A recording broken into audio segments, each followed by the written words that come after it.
My name's Isaac, aka Aeons, and I'm excited to explain to you what NFTs are and why they are important for art. In order to understand what NFTs are and why they are so interesting, cool, and useful, it's helpful to understand a little bit about the technology that's underneath NFTs that makes them possible. That technology is called blockchain technology, and what a blockchain is a special type of thing called a distributed ledger. A ledger is just a list of things or data points. And normally, if you have a list of something, it's just held in one place. But a distributed ledger allows you to distribute that information across many computer systems in a particular network, which makes it much more secure because in order to edit that ledger, your edit has to check out with every other computer in the system in order to make sure that you actually have permission to edit it and that your edit is actually accurate and correct. And that's what makes things like cryptocurrencies so interesting and so secure. First of all, the cryptography or the technology that they use to encode the information is incredibly secure, virtually impossible for a computer to hack. And also because it's distributed throughout a wide system of computers, it's very difficult to defraud. That's part of the reason that currencies like Bitcoin are becoming so popular and so valuable, because there's not one person in the system who can change Bitcoin. And it's very difficult if you have a certain amount of Bitcoin for me to go in and take it from you or defraud you or somehow impersonate you without your actual permission. So most people think, in this world at least, that cryptocurrencies have a very bright future, and I think we can see that reflected in the price of these cryptocurrencies going up so much over time. Certainly not all cryptocurrencies. There's quite a bit of contention in the system about which cryptocurrencies are going to last, which ones won't. But you only need to look at the chart of the Bitcoin price briefly to understand that this is something that is very big, at least today. So where do NFTs come in? Well, an NFT stands for a non-fungible token, and it's actually not really important to understand what that actually means, but essentially what it means is you can create something that is completely unique and cannot be interchanged for anything else. So dollars are the classic example of a fungible token. I can give you $1 and you can give me 4 quarters back, or I can give you $1 and you can give me another dollar back, and we're both virtually satisfied with that transaction because we've essentially exchanged the same amount of value. But if we create a non-fungible token and there's only one of it, that means that that token cannot be replicated and cannot necessarily be exchanged for anything that is exactly like it. It is completely and utterly unique, and it is verifiably unique across the distributed ledger of the blockchain. And so it's very difficult to defraud a properly made NFT. So why is that important for art? Well, if I decide to release a song digitally, it's extremely easy for you to copy that song, give it to all your friends for free, and there's pretty much no distinction between my original copy that I've put on the internet and the copy that you have made. And this has been a problem historically for digital artists and digital musicians, because as soon as you create a digital good, if people like it, they can copy it, they can own it, and you owning the 700th copy of it that your friend of your friend of your friend made is in some way no different from me owning the quote-unquote original copy, because there's nothing to distinguish the original copy from any other copy out on the internet.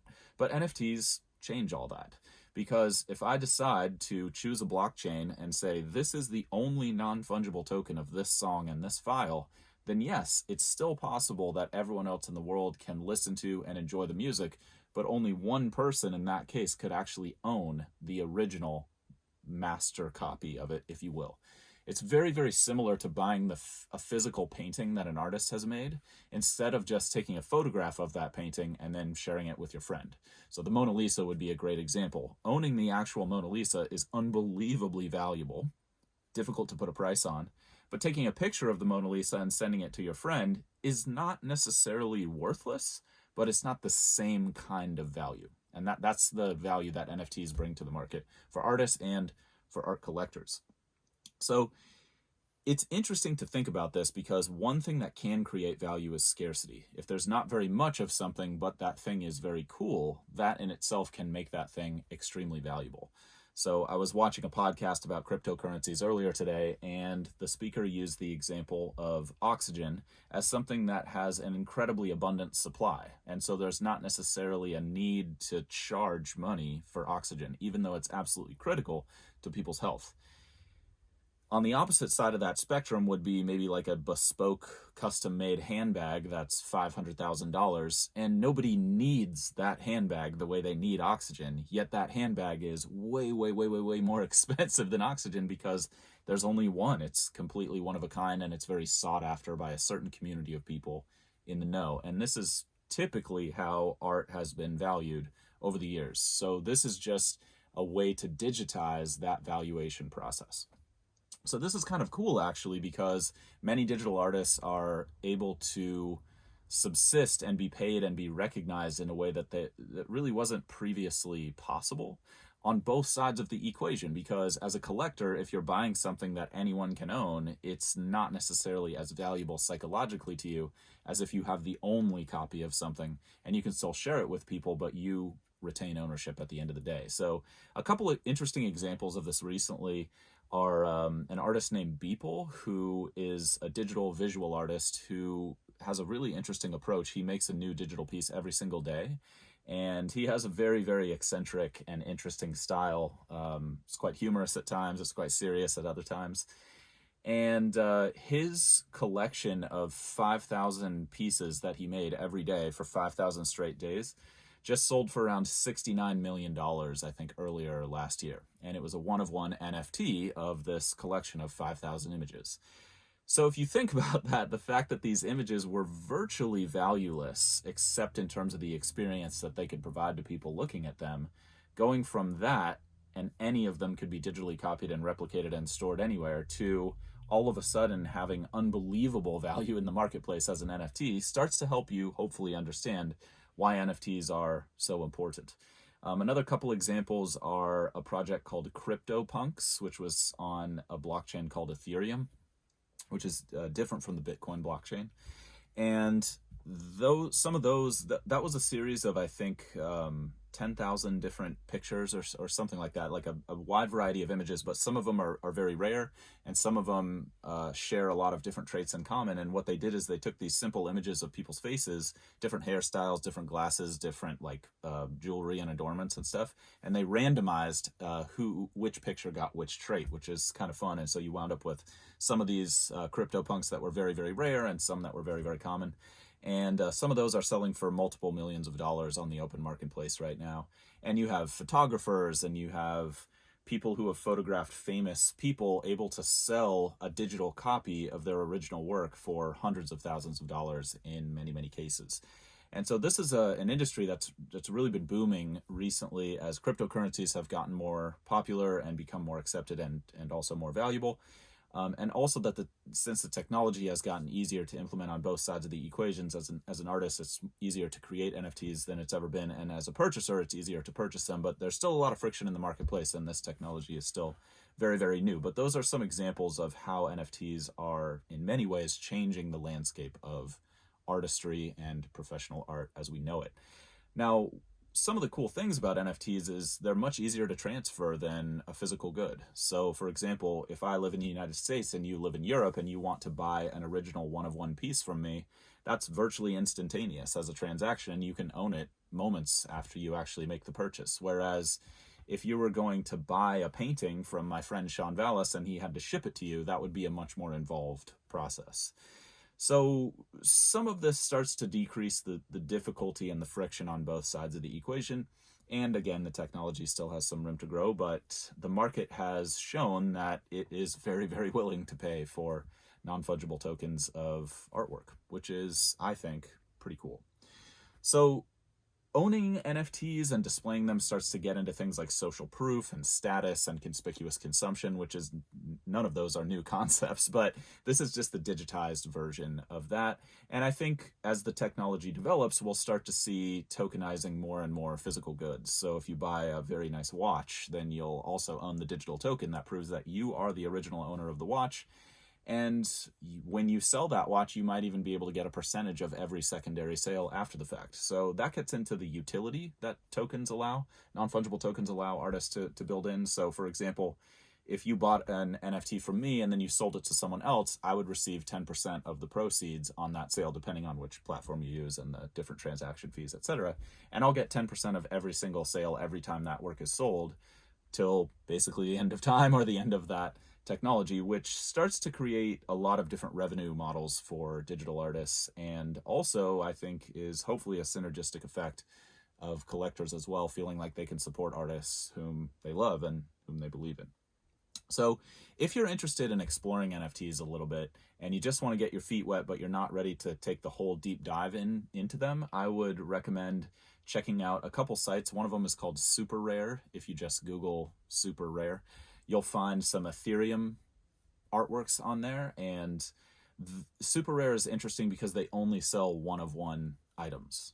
So every single item that's listed on Super Rare is completely digitally unique. If you're interested in checking out something that's slightly less exclusive, you might like a site called OpenSea. OpenSea is built on the Ethereum blockchain, which I mentioned earlier, and that has a lot of larger projects that have maybe like 10,000 items in a collection, each of which is randomized with different traits. And you can get much, much less expensive NFTs on OpenSea. And if you're looking for some of the cheapest options, you might want to look into something called Hic-et-Nunc, which I'll link in the description of this video, on a blockchain called Tezos, which is just much less expensive to operate than Ethereum, even though it's based on similar technologies. It has a fundamentally different makeup in terms of how it processes the information in the blockchain and the distributed ledger, which makes it much more energy efficient and therefore much more cost efficient. So there's a wide variety of blockchains that are going to come out. Looking forward, my guess is that even things like bottles of ketchup at the grocery store are going to be tokenized individually. And so if you as a consumer have your unique traceable wallet address on any given blockchain, you'll be able to remain completely private in terms of your personal details, but you'll still be identifiable as an individual who goes to a particular store.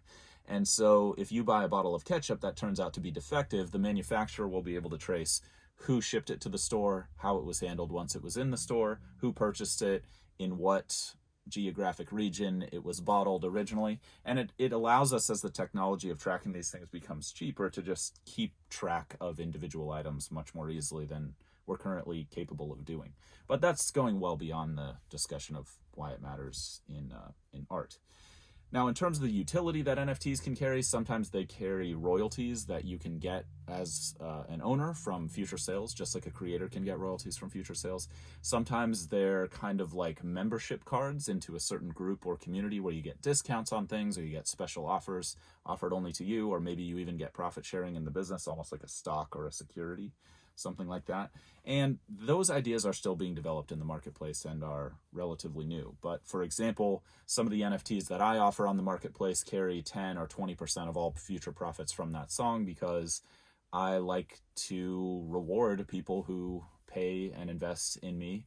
And it also incentivizes both of us to grow the brand and grow the project, etc. So depending on what you want out of an NFT or what kind of artist you're buying from, you'll get different functionality and different guarantees and maybe even different access to them or their community, which I think is extremely interesting and just gives all of us more flexibility as creators and as collectors.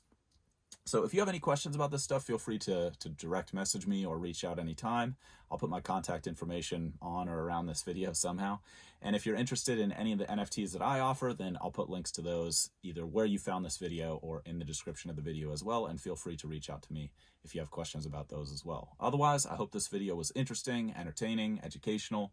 Hopefully it helps you out, and hopefully we're all going to start collecting NFTs much more often, and it's going to just become a fabric of our lives, and so we can all share beautiful art and things that we're excited about much, much, much more easily.